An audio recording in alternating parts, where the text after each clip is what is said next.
What is up, ladies and gentlemen? Welcome back to the Brandon Coin YouTube channel, and today I'm going to show you how to send funds out of your Speed wallet, which is a Lightning Bitcoin wallet, over to a traditional Bitcoin wallet. So basically getting your funds off of the Lightning network and back onto layer 1 Bitcoin, or the normal like Bitcoin transaction level.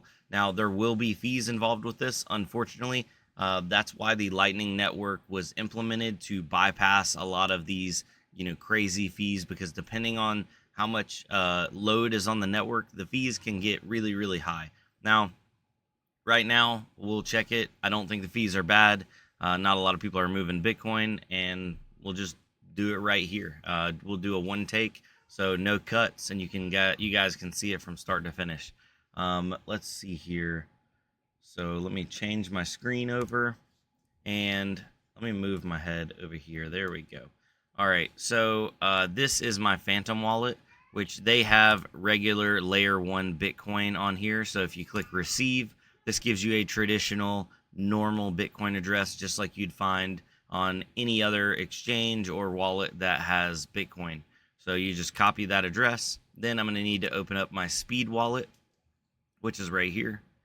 And if you're not familiar, it's speed.app. I'll pull up the website here shortly. I got $4.37 in there. And this is your address that you can create on the Lightning Network with the Speed app. It shows up significantly different.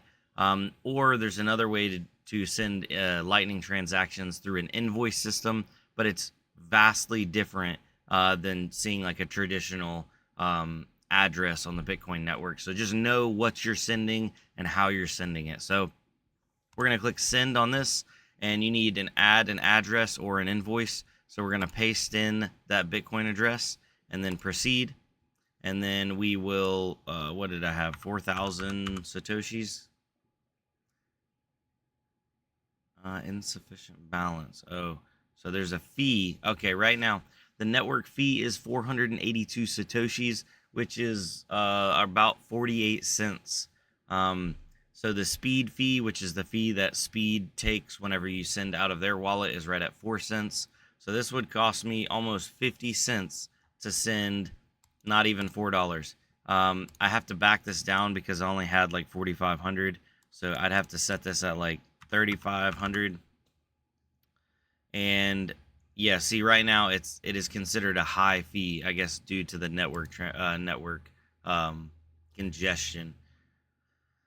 Yeah, so the transaction fee, called the network fee, goes to Bitcoin miners, not Speed. These fees incentivize miners to process your transactions and add it to the blockchain. And so to send 3,500 Satoshis would cost me 482 plus 35, and it looks like, so the Speed fee went down, and I don't know why. It was 40, now it's 35.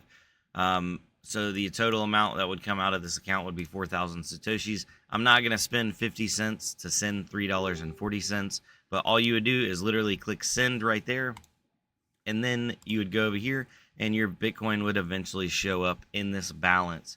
Now, Bitcoin transactions are significantly slower than Lightning Network transactions, and that's what the Speed app operates on. There are multiple apps that do accept the Speed network, which I was actually told that Coinbase accepts deposits from the Lightning Network. I haven't tried it for myself because I don't use Coinbase a ton anymore, but that at least we're getting more options.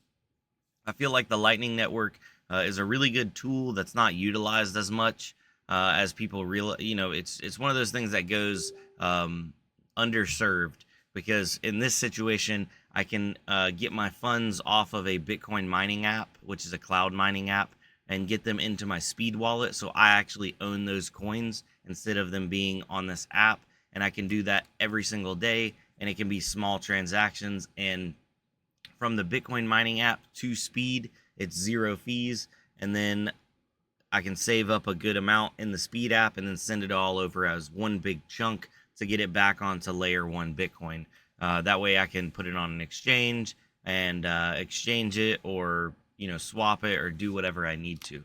So hopefully this answered all your questions. If you have any other questions, drop it down below. But this is just a quick, fast, dirty guide on how to use the Speed app and do Lightning transactions. So, or well, Lightning to regular Bitcoin transactions. With that being said, you guys have a good one. I will see you on the flip side.